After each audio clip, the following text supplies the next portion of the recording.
사사기 6장 19절에서 24절까지의 말씀입니다.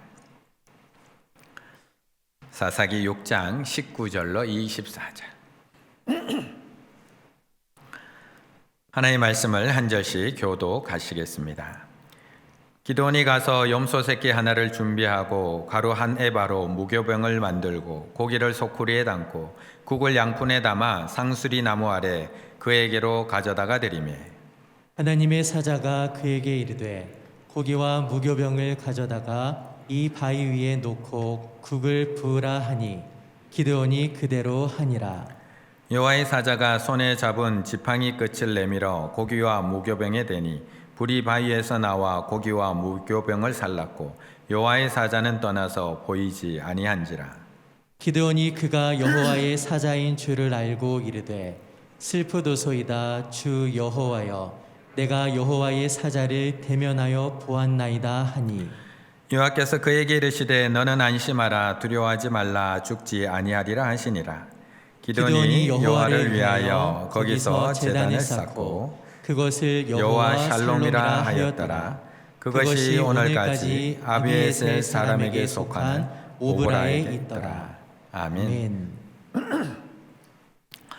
제가 요즘 새로운 습관 하나가 생겼습니다. 아침에 눈을 뜨고 나면 핸드폰부터 보는 습관이 하나 생겼습니다.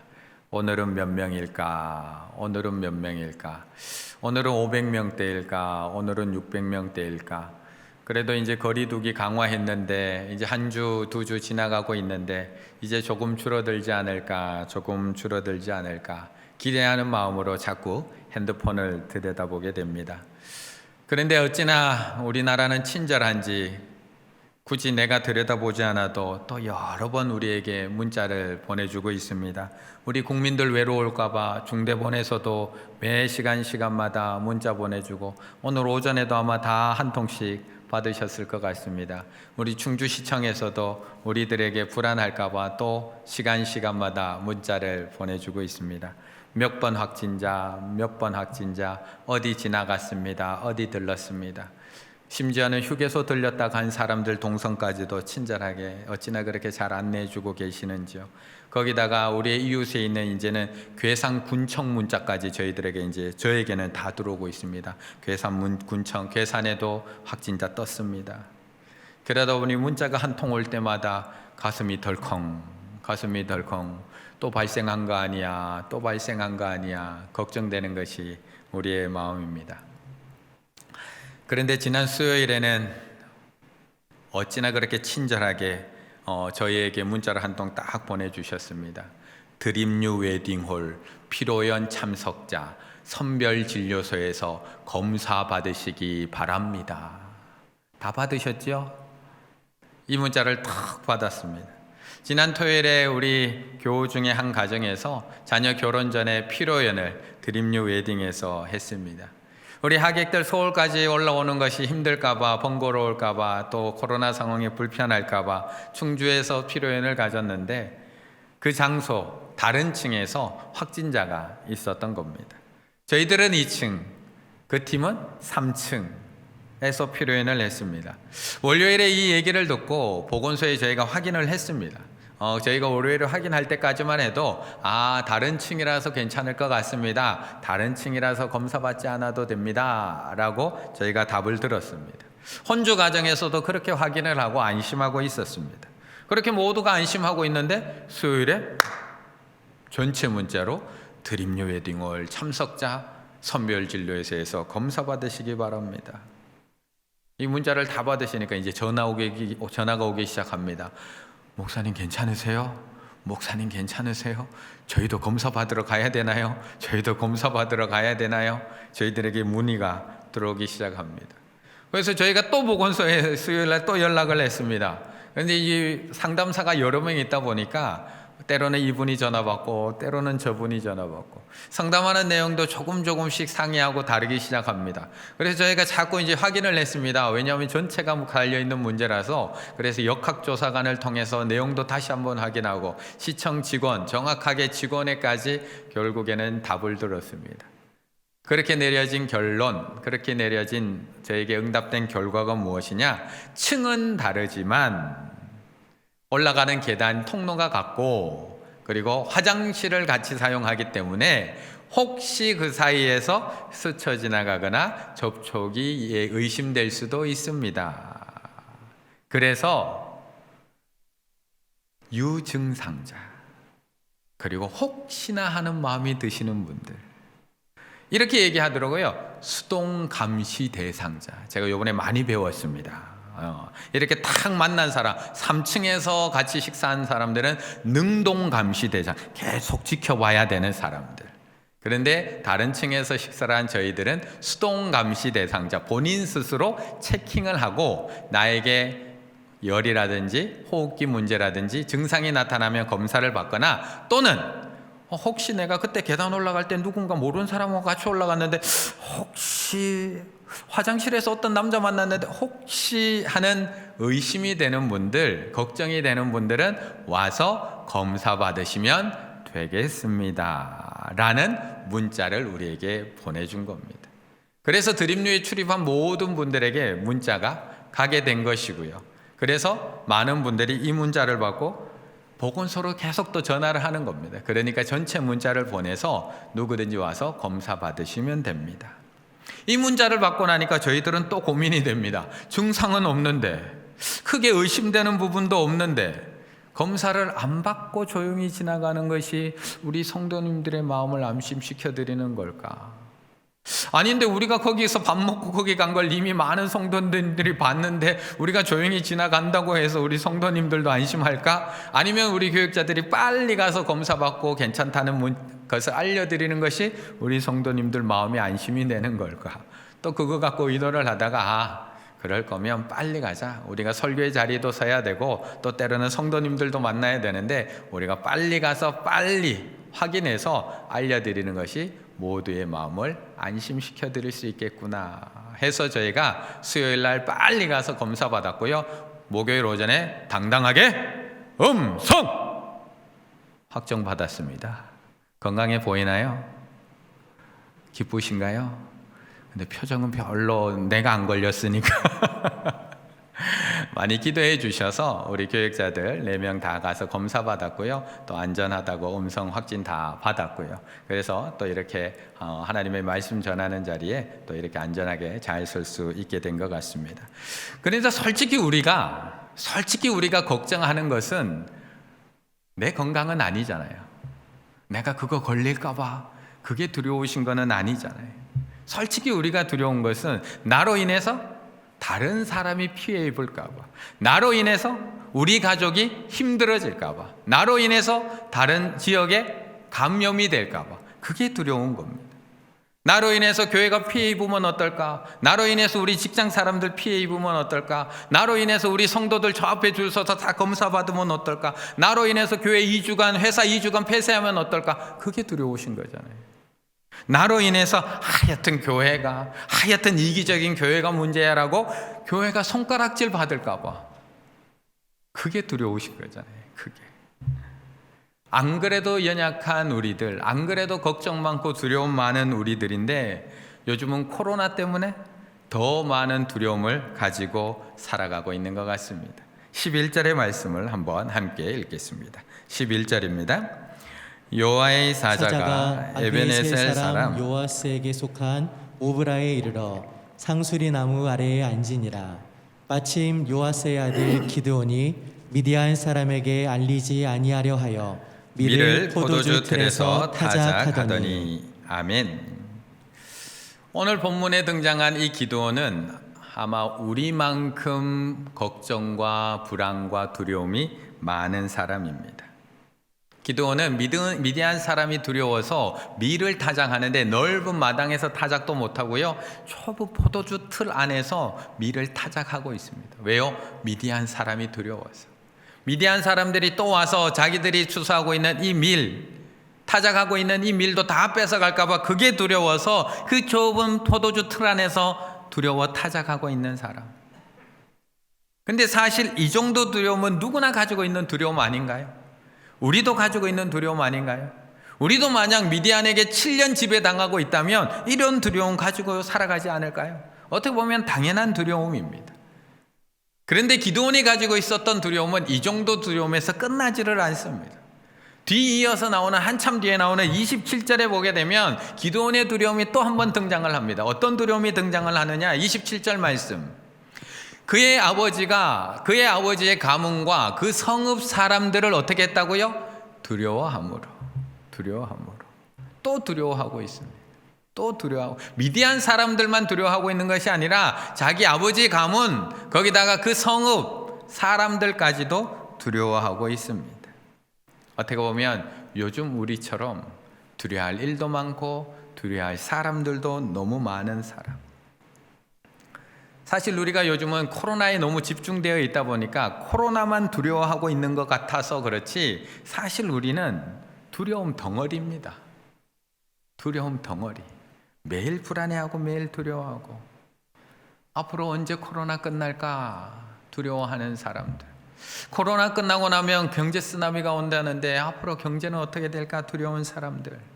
집을 산 사람은 사서 두렵고 집을 안 산 사람은 안 사서 두렵고, 아이를 학교 보내야 되는데 아이를 학교 보낸 사람은 보내서 두렵고 안 보낸 사람은 학력 적자 때문에 또 그게 두렵고, 이렇게 해도 두렵고 저렇게 해도 두려운 사람들, 그게 우리들입니다.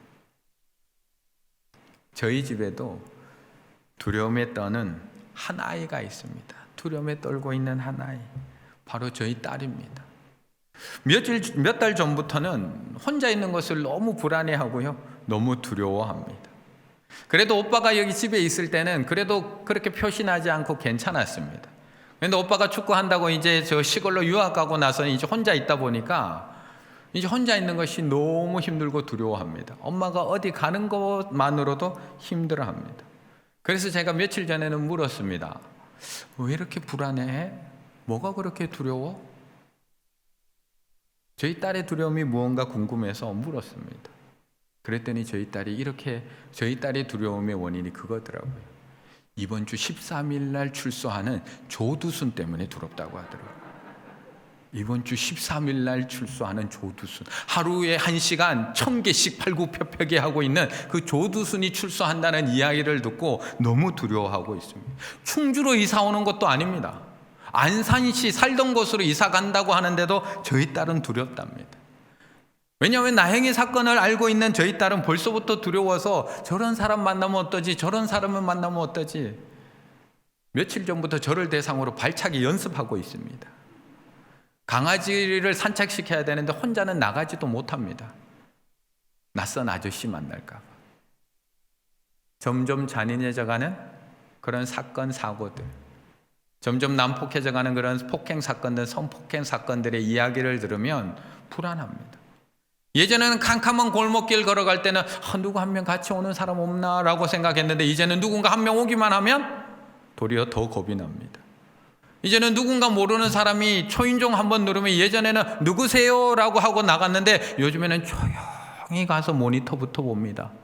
발소리 들릴까 봐 왜 내가 뒤꿈치를 들고 가는지도 모르겠습니다. 택배 물건 그냥 앞에 두고 갔으면 됐는데 띵동 누르고 없다고 꼭 문까지 두드리면 내 가슴이 쿵쾅쿵쾅쿵쾅. 그래서 요즘 사회를 불안사회라고 이름 붙이고 있습니다. 우리를 불안하게 만드는 그 일들이 우리 주변에서 너무 많이 일어나고 있습니다. 뿐만 아니라 불확실한 미래, 불안정한 일자리 때문에 안정을 원하며 살아가는 우리들은 점점 불안해합니다. 그러다 보니까 관계는 단절되고요, 서로에 대한 혐오와 경곡성은 더욱더 심해져 가고요, 미래에 대한 두려움은 점점 커져만 갑니다. 그렇다면 우리의 이 두려움 어떻게 해결할 수 있을까요? 우리의 이 불안함과 우리의 이 두려움을 어떻게 잠재우고 평강을 우리는 누릴 수가 있을까? 19절의 말씀을 한번 함께 읽어보겠습니다. 19절입니다. 기드온이 가서 염소 새끼 하나를 준비하고 가루 한 에바로 무교병을 만들고 고기를 소쿠리에 담고 국을 양푼에 담아 상수리 나무 아래 그에게로 가져다가 드리매. 아멘. 우리는 우리의 불안함이 불확실한 미래 또는 우리의 부족함, 뭔가가 부족함 때문에 우리에게 불안함이 온다라고 생각을 합니다. 불확실한 미래 때문에 우리는 물질을 쌓아두려고 한다라고 생각을 하고요. 우리가 물질이 부족하기 때문에 우리는 불안하다고 생각을 합니다. 우리는 날 지켜줄 든든한 사람이 없어서 내가 부족하다고, 내가 불안하다고 생각하고요. 내가 미래에 대해서 아는 지식, 뭔가 분명하게 아는 정보가 왔기 때문에 자꾸 불안이 커진다고 생각을 합니다. 그러다 보니까 우리는 자꾸 채우려고 합니다. 자꾸 안정적으로 저장해 두려고 하고요. 어떻게 해서든지 불확실한 미래를 위해서 점점 더 많이 쌓아두려고 합니다. 그런데 정말 우리가 확실해지고 넉넉해지면 평안해질까요? 두려움이 사라질까요? 누군가 나와 함께 해줄 수 있는 사람, 나를 지켜줄 사람이 생기면 지금 나에게 있는 이 불안감이 사라지게 될까요? 기드온이 숨어서 밀타작을 하지 않을 만큼 물질이 넉넉하다면 기드온이 불안해하지 않고 있을 수 있을까요? 기드온과 함께 할 수 있는 사람이 있었다면 기드온이 두려워하지 않을 수 있었을까요? 기드온이 성경에 대한 지식이 더 많았다면 두려움이 사라졌을까요? 그런데 오늘 본문을 자세히 보면 기드온의 가정은, 기드온의 집안은 그렇게 가난한 가정이 아니었습니다. 꽤 넉넉한 가정. 우리가 방금 읽은 19절의 말씀을 한번 살펴봐도 그가 준비한 음식을 한번 보게 되면 그의 집이 얼마나 잘 사는지를 알 수가 있습니다. 기드온이 가서 염소 새끼 하나를 준비하고 거기다가 가루 한 에바 12대 9.6kg가 되는 밀가루를 대고 무교병을 만들어서 고기를 소쿠리에 담고 국은 양푼에 담아서 한아름 들어다가 가져다가 옵니다. 기드온의 집안이 손이 커서 그럴 수도 있습니다. 우리 교회 권사님들처럼 손이 커서 이렇게 많은 음식을 준비했을 수도 있습니다. 이스라엘 풍속이 낯선 손님들에게 풍성하게 대접하게, 후하게 대접해야 돼서 이렇게 했을 수도 있습니다. 그런데 이 당시가 그렇게 넉넉한 시대가 아닙니다. 넉넉한 상황이 아닙니다. 4절의 말씀 한번 보실까요? 4절에 이렇게 얘기합니다. 진을 치고 가사에 이르도록 토지 소산을 멸하여 이스라엘 가운데 먹을 것을 남겨두지 아니하며 양이나 소나 나귀도 남기지 아니하니. 양, 소, 나귀 남겨두지 않았답니다. 미디안 사람들이. 그런데 염소를 준비했습니다. 6절은 더 명확하게 이야기합니다. 6절 함께 있습니다. 이스라엘이 미디안으로 말미암아 궁핍함이 심한지라 이에 이스라엘 자손이 여호와께 부르짖었더라. 아멘. 궁핍함이 심한지라. 궁핍함이 심한지라. 먹고 살 것도 없었다는 겁니다. 여호와께 부르짖을 정도로 찢어지게 가난했답니다. 그런데 염소를 준비하고요. 10kg나 되는 밀가루로 무교병을 만들어 대접합니다. 기드온의 집 넉넉한 정도가 아니라 꽤 잘 살았습니다. 25절에 보면 얼마나 잘 살았는지 더 정확하게 나옵니다. 그날 밤에 여호와께서 기드온에게 이르시되 내 아버지에게 있는 뭐라고요? 수소 곧 7년 된 둘째 수소를 끌어오고. 기드온의 집에는 뭐가 있었다고요? 소까지 있었습니다. 그것도 첫 번째 소가 아니라 몇 번째 소라고요? 두 번째 소. 한 마리가 아니고요, 여러 마리 있는 아주 부요한 집. 그게 기드온의 집안입니다.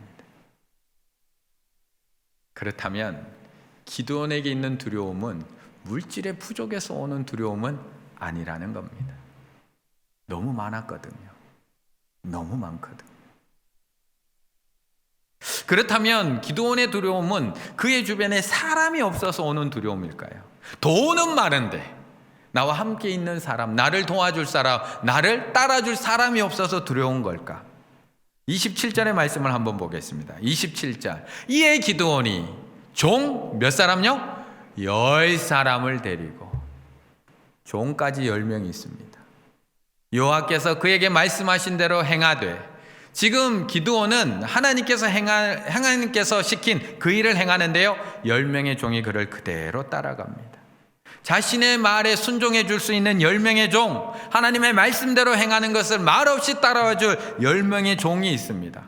거기다가 35절의 말씀을 보게 되면 기드온의 또 사자들을 온 므낫세에 두루 보내매 그들도 모여서 그를 따르고 또 사자들을 아셀과 스불론과 납달리에 보내매 그 무리도 올라와 그를 영접하더라. 기드온을 따르는 사람은 종 10명이 아니었고요, 므낫세 지파 그들도 모여서 그를 따르고 있고요, 또 아셀과 스불론과 납달리 사람들도 다 올라와서 그를 영접하고 있습니다. 그런데 기드온은 두렵습니다. 저 사람들이 다 모이고 나고 나서 한 행동이 뭐냐? 양털 표징을 보여달라는 겁니다. 하나님 앞에 양털 표징. 우리가 너무나 잘 알고 있죠. 하나님, 양털만 적게 해주시고 땅은 마르게 해주세요. 하나님, 땅은 적게 해주시고 양털만 마르게 해주세요. 하나님, 그 표징을 구한 것이 저 사람들 다 모아놓고 했는 이야기입니다. 사람들이 10명이 나를 따르고 있고 그 많은 사람들이 날 둘러싸고 있고 함께 싸우기 위해서 나와왔음에도 불구하고 아직도 여전히 두려워서 하나님 앞에 양털 표징 보여주세요. 양털 표징 보여주세요. 그래야지 제가 믿겠어요. 그렇다면 사람의 문제도 아니라는 겁니다. 돈의 문제도 아니고 사람의 문제도 아니고. 그렇다면 기드온이 하나님을 몰랐던 사람이냐? 하나님에 대해서 분명히 알고 있었던 집안, 알고 있었던 므낫세 집안의 자녀가 기드온입니다. 그래서 그는 자신을 찾아온 여호와의 사자에게 이렇게 이야기합니다. 13절에서 이렇게 여호와의 사자에게 이야기합니다. 또 우리 조상들이 일찍이 우리에게 이르기를 여호와께서 우리를 애굽에서 올라오게 하신 것이 아니냐. 이미 어렸을 때부터 들었다는 겁니다. 이미 일찍이 자기는 하나님의 그 놀라운 역사를 들었다는 겁니다. 아버지에게, 할아버지에게 우리 조상들이 어떻게 애굽에서부터 구원받았는지, 어떻게 애굽에서부터 여기까지 올라왔는지를 우리 할아버지 할머니가 일찍이 나한테 이야기해 주셨다는 겁니다. 그래서 그 이야기까지도 잘 알고 있습니다. 우리도 잘 알고 있잖아요. 우리도 잘 알고 있잖아요. 우리도 성경을 많이 읽어서 잘 알고 있고, 우리도 큐티를 많이 해서 잘 알고 있고, 오늘 듣는 이 설교 내용도 모르시는 분 있나요? 이 설교 내용 한두 번 안 들어보신 분 있나요?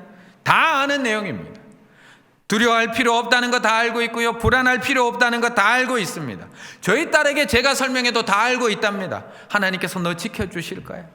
하나님께서 너와 함께 하실 거야. 하나님께서 너 보호하여 주실 거야. 불안해하지 마. 제가 이야기하면 아빠 다 알아. 그런데 불안해.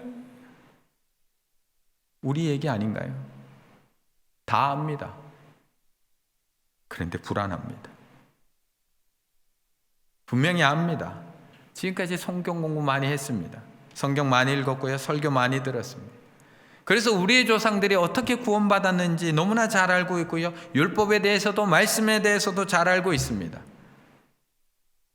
그런데 정작 꼭 알아야 하는 것, 꼭 알아야 하는 것, 하나님에 대해서는 정확하게 알지 못하고 있습니다. 하나님에 대해서는 정확하게 알지를 못하고 있습니다. 23절의 말씀을 함께 읽겠습니다. 23절입니다. 23절의 말씀. 여호와께서 그에게 이르시되 너는 안심하라, 두려워하지 말라, 죽지 아니하리라 하시니라. 아멘. 아멘. 기드온은 조상들에 대해서, 조상들의 역사에 대해서는 잘 알고 있지만 하나님에 대해서는 정확하게 알고 있지 못합니다. 기드온은 자기 조상들의 구원의 역사에 대해서는 정확하게 알고 있지만 하나님에 대해서는 정확하게 알고 있지 못합니다. 지금 분명히 기드온은 하나님의 여호와의 사자를 만났습니다. 나를 직접 찾아와 주신 여호와의 사자, 보잘것없는 나를 찾아오셔서 큰 용사여 라고 불러주시고 계시는 여호와의 사자를 만났습니다. 그렇다면 우리 성도님들은 어떻게 반응하실까요? 여호와의 사자가 날 찾아왔습니다. 큰 용사여 불러주고 있습니다. 그렇다면 어떻게 맞이해 주실 건가요? 미디안에게 7년이나 지배받고 있는 암울한 상황을 살아가고 있는데 여호와의 사자가 오늘 나를 찾아왔습니다. 오늘 집에 돌아갔는데 하나님이 날 찾아왔습니다. 어떻게 반응하시겠습니까? 그런데 기드온은 22절에 어떻게 반응을 하느냐? 기드온이 그가 여호와의 사자인 줄 알고 이르되, 그가 여호와의 사자인 줄 알고 이르되 슬프도소이다.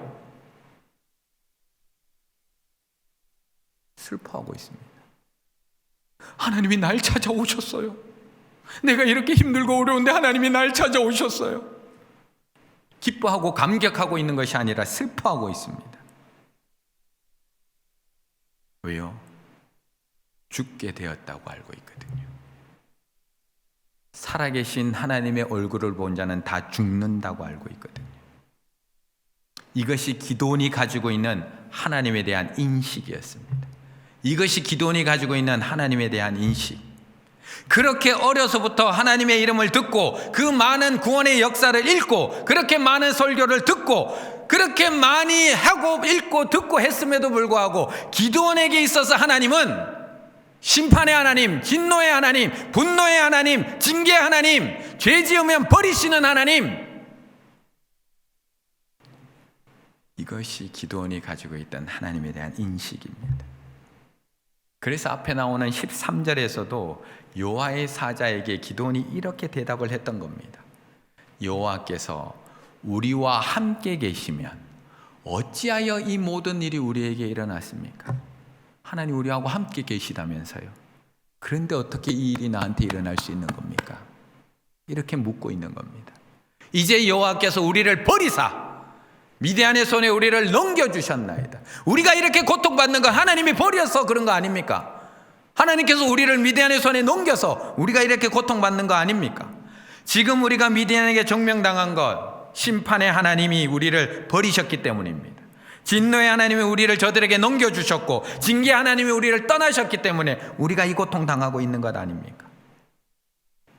하나님이 함께 계시다면 나에게 어떻게 이런 일이 일어날 수 있습니까?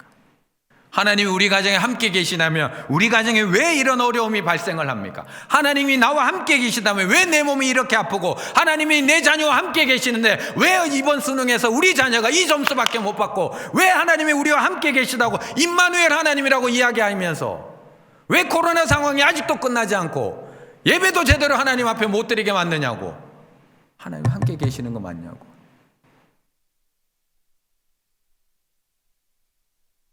너무 큰 어려움에 사로잡혀 있던, 큰 두려움에 사로잡혀 있던 기드온에게, 그렇게 고백하고 그렇게 소리 지르고 있는 기드온에게 하나님께서 23절에서 말씀하고 계시는 겁니다.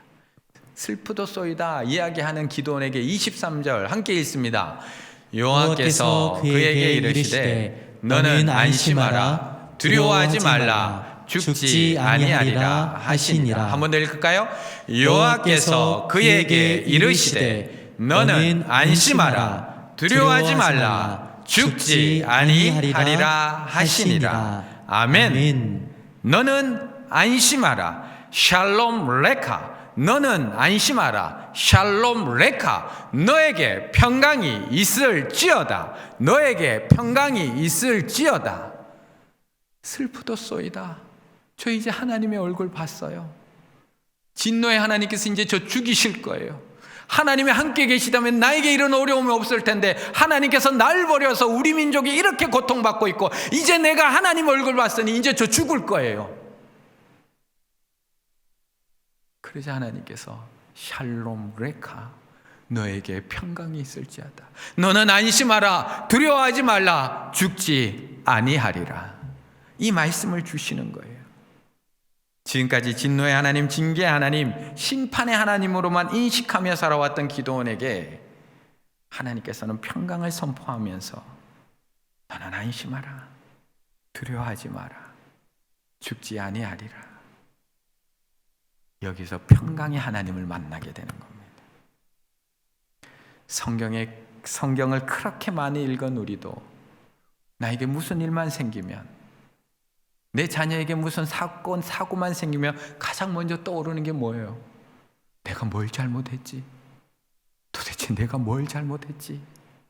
우리는 이거부터 떠오릅니다. 설교를 그렇게 많이 들었던 우리도 내 자녀에게, 내 가족에게, 내 사업에 문제가 하나만 생기면, 건강에 문제만 조금 생기면 내가 뭘 잘못했지? 하나님께서 나 징계하시는 거 아니야? 하나님이 나 버리신 거 아니야? 하나님께서 날 기억하지 못하신 거, 잊으신 거 아니야? 하나님께서 우리와 함께 계시면 나에게 어떻게 이런 일이 생길 수가 있어? 하나님이 우리와 함께 계시다면 한 번도 아니고 어떻게 두 번이나 이 일이 또 생길 수가 있어? 하나님께서 함께 계시는데 어찌해서 코로나가 끝나지 않고 이렇게 이어질 수가 있어? 하나님께서 우리 징계하시는 거 아니야? 우리 심판하시는 거 아닐까? 하나님 우리 잃으신 거 아니, 잊으신 거 아닐까? 버리신 거 아닐까? 그렇게 두려움에 떨고 있는 우리들에게 하나님은 오늘도 말씀하고 계시는 거예요. 여호와가 그에게 이르시되 너는 안심하라, 두려워하지 마라, 죽지 아니하리라.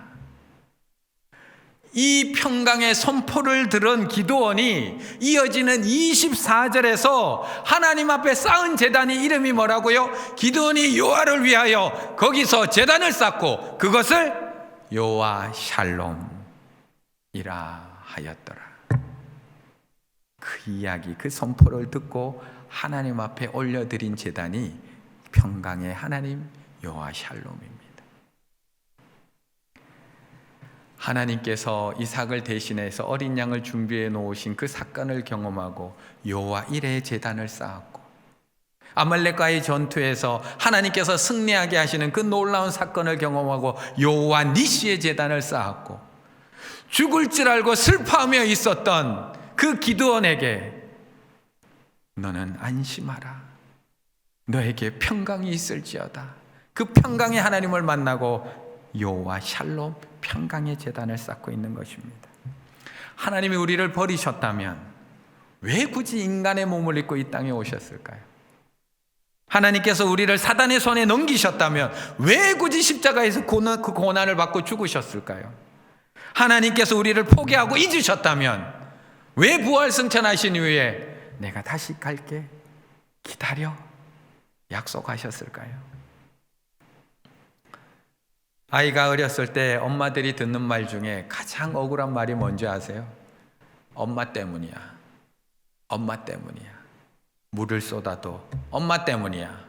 내 그림이 찢어져도 엄마 때문이야. 소풍 가는 날 비 와도 엄마 때문이야. 놀이터에 지 혼자 뛰어가다 넘어져도 엄마 때문이야. 내 성적이 떨어져도 엄마 때문이야. 애 낳고 헤어져도 엄마 때문이야. 기도는 다 엄마 때문이었어요. 하나님께서 함께 하시지 않아서, 하나님께서 우리를 버리시고 넘기셔서 우리가 이렇게 고통받고 있다고. 다 엄마 때문이야, 엄마 때문이야. 그런데 하나님은 단 한 번도 나를 버리신 적이 없습니다. 우리는 오늘도 하나님을 버리고 땅의 신 바알과 아세라를 붙들고 살아가고 있지만 하나님은 단 한 번도 우리를 잊으신 적이 없습니다. 우리는 오늘도 하나님의 은혜를 잊어버리고, 우리는 오늘도 하나님을 묵상하는 것을 잊어버리고 살아가고 있지만 하나님은 단 한 번도 우리를 잊으신 적이 없고 버리신 적이 없습니다. 우리는 오늘도 하나님 앞에 불평하며 원망하며 살아가고 있지만 하나님은 단 한 번도 우리를 잊거나 버리신 적이 없습니다. 우리는 오늘도 매일매일 하나님을 잊으며 살아가고 있지만 하나님은 오늘도 우리를 기억하고 계시고 우리와 함께 계시다고 말씀하고 있는 것입니다. 그래서 이사야서 49장 15절, 우리가 너무나 좋아하는 말씀 함께 읽어볼까요? 여인이 어찌 그 젖 먹는 자식을 잊겠으며 자기 태에서 난 아들을 긍휼히 여기지 않겠느냐. 그들은 혹시 잊을지라도 나는 너를 잊지 아니할 것이라. 아멘. 잊지 못해서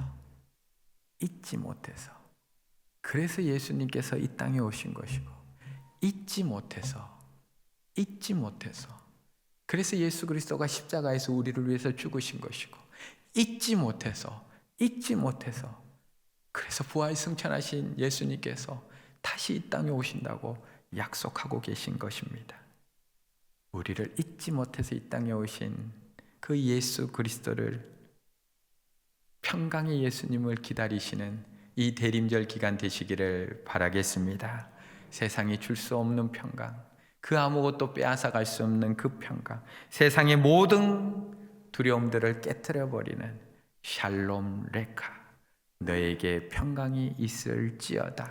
우리를 기억하시고 오늘도 함께 하시며 우리에게 평강을 선포하시는 그 주님을 묵상하며 기다리는 우리 충일의 가족들 다 되시기를 간절히 바라겠습니다. 기도드리겠습니다.